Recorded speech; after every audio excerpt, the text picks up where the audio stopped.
ई invoicing मतलब electronic invoicing. जैसे goods transportation के लिए ई वे बिल जनरेट किया जाता है, उसी तरह कुछ स्पेसिफाइड बिजनेसेस को अपने B2B ट्रांजैक्शन के लिए ई इन्वॉइस जनरेट करना होता है।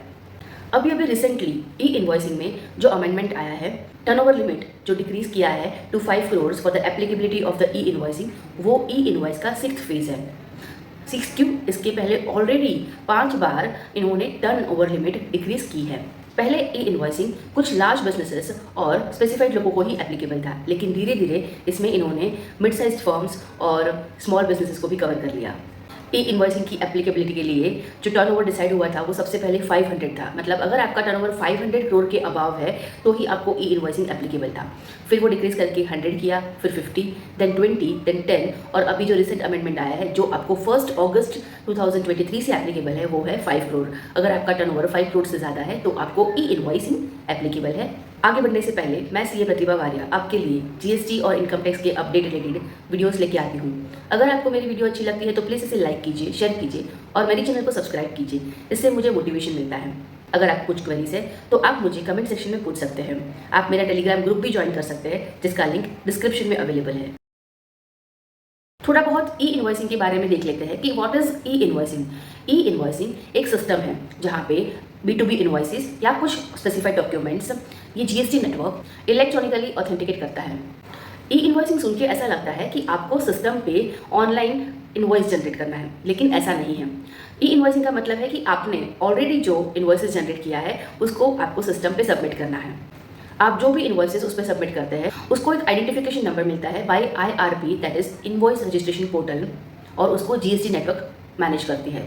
यहाँ से सारी डिटेल्स आपने जो भी इन्वॉइसेस सबमिट किए हैं उसके सारी डिटेल्स जीएसटी पोर्टल और ई वे बिल पोर्टल पे ट्रांसफर हो जाती है, जिसकी वजह से आपको GSTR1 रिटर्न फाइल करने में और ई वे बिल जनरेट करने में बहुत आसानी हो जाती है।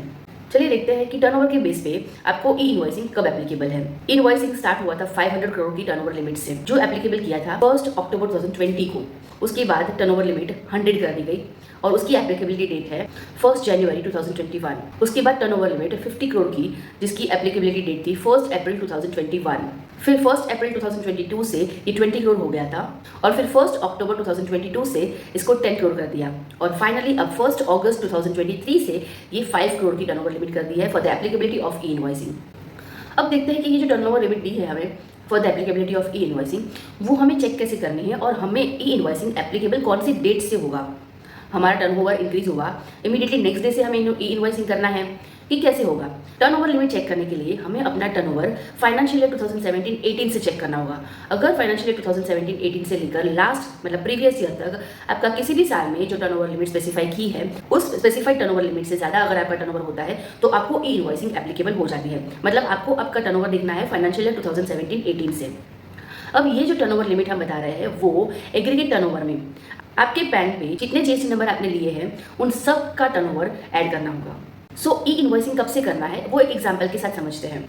एग्जाम्पल में आप देख रहे हैं कि फाइनेंशियल ईयर 2017-18 में टर्नओवर वाज 1 करोड़, फिर नेक्स्ट ईयर वो 3 करोड़ हुआ और देन नेक्स्ट ईयर 6 करोड़, उसके बाद इट वाज 4 करोड़ एंड उसके बाद 4.5 करोड़। अब ये केस में आपको ई इन्वॉइसिंग कब से स्टार्ट करना है? जैसे मैंने आपको बताया कि 2017-18 से आपको आपका टर्नओवर चेक करना है, तो उन सालों में से फाइनेंशियल 19-20 में आपका 5 करोड़ से ऑलरेडी ज़्यादा टर्नओवर हो चुका है, यानी 6 करोड़।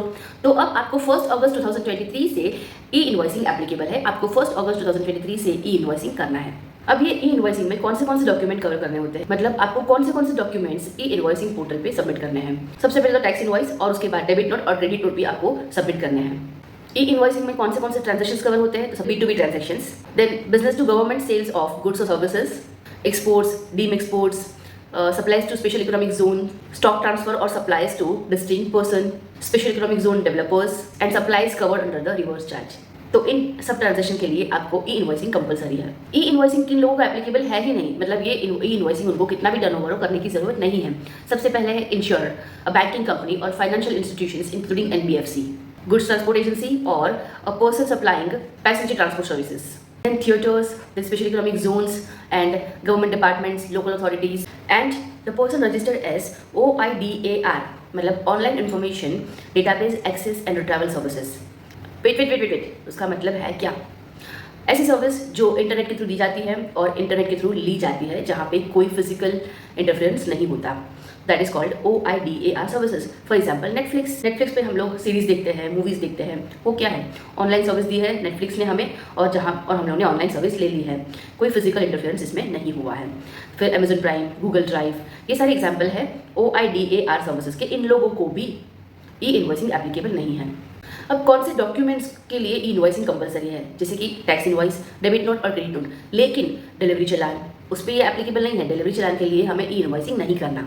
फिर bill of supply, then financial और कमर्शियल डेबिट नोट और क्रेडिट नोट, उसको भी इनवॉइसिंग नहीं करना। बिल ऑफ एंट्री और ISD services like input service distributors को भी ई इनवॉइसिंग नहीं करना है।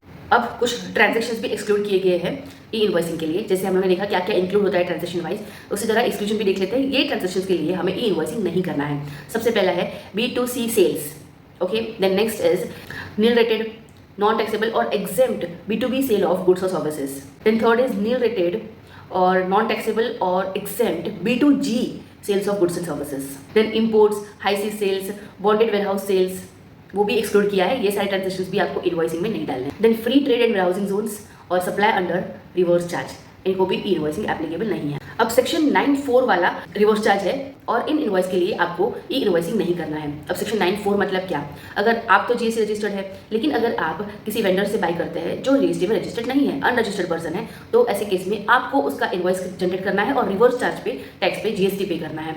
तो ऐसे इनवॉइसेस आपको ई इनवॉइसिंग नहीं करना है।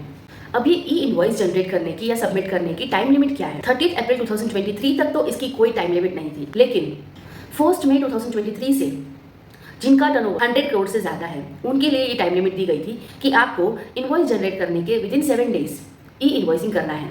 अगर 7 दिन में नहीं किया तो ये नॉन कंप्लाइंट माना जाएगा।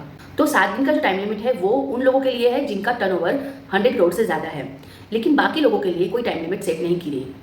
जनरली ये टाइम लिमिट R1 फाइल करने की जो ड्यू डेट होती है उसके 1 वीक के पहले आपको करना होता है। क्यों? क्योंकि यहाँ से जो आप ई इनवॉइसिंग करते हैं वो डिटेल्स आपकी R1 में या ई-वे बिल पोर्टल पे जाने के लिए एटलीस्ट T+3 डेज का टाइम लेता है। तो 1 मई को 100 करोड़ से ऊपर का जिनका टर्नओवर है उनके लिए 7 दिन का टाइम लिमिट दिया गया था, जो 6 मई को बोला गया कि आपको वो फॉलो नहीं करना है, और इसके इम्प्लीमेंटेशन की कोई डेट अभी तक बताई नहीं है। अब ये ई इनवॉइसिंग का फ़ायदा क्या है और इसका एडवांटेज क्या है? आपको भी तो है। सबसे पहले रिकंसिलिएशन बहुत इजी हो जाता है, मिसमैच एरर्स रिड्यूस हो जाती है, डेटा एंट्री एरर्स भी बहुत कम हो जाती है, because it can be read by others software as well. GST filing process में भी ऑटोमेशन आ गया है। क्यों? क्योंकि जो आप इनवॉइसिंग का डिटेल डालते हैं वो R1 में ऑटो पॉपुलेट हो जाता है, ई-वे बिल पे भी ऑटो पॉपुलेट हो जाता है, क्योंकि ऑफिसर के पास भी ट्रांजेक्शन लेवल का डिटेल्स और इन्फॉर्मेशन है, तो उनका भी सर्वे और नोटिस या ऑडिट कम हो जाएगा, उसके चांसेस भी कम हो जाएंगे। स्मॉल बिजनेसेस जिनको लोन्स वगैरह की जरूरत है उनके लिए भी ये ई इनवॉइसिंग बहुत बेनिफिशियल होगा। कस्टमर रिलेशंस भी बिल्ड होगा और स्मॉल और लार्ज बिजनेसेस भी एक साथ काम कर पाएंगे। अब क्योंकि आपके ई इनवॉइसिंग के सारे ट्रांजेक्शन्स का डिटेल्स टैक्स अथॉरिटीज के पास में है, उनका एक्सेस उनके पास है, तो इनवॉइस मैनिपुलेशन का स्कोप भी नहीं बचता और फेक GST इनवॉइसेस का भी कोई चांस नहीं है। सो जेन्युइन ITC क्लेम होगा और इसी तरह से टैक्स इवेजन कब हो पाएगा। क्या होगा अगर आपको ई इनवॉइसिंग एप्लीकेबल है लेकिन आपने इनवॉइसिंग नहीं किया है? पर इनवॉइस पेनल्टी लगेगी ₹10,000 और INR जनरेट नहीं हुआ, उसका मतलब है कि इनएक्यूरेट इनवॉइस है आपका और उसकी पेनल्टी अलग से लगती है ₹25,000 पर इनवॉइस। ये तो था पेनल्टी पार्ट, लेकिन और क्या डिसएडवांटेज है? सबसे पहले आपका R1 ऑटोफिल नहीं होगा, बायर्स को ITC नहीं मिलेगा, तो वो क्या करेंगे, आपका जो टैक्स का पेमेंट है वो रोक देंगे, उसकी वजह से आपका वर्किंग कैपिटल डिस्टर्ब होगा और बायर्स आपके इनवॉइस एक्सेप्ट करने से भी मना कर सकते हैं, मतलब कि वही आपका बिजनेस उनके साथ अटक सकता है, जो आपको ही लॉस होगा।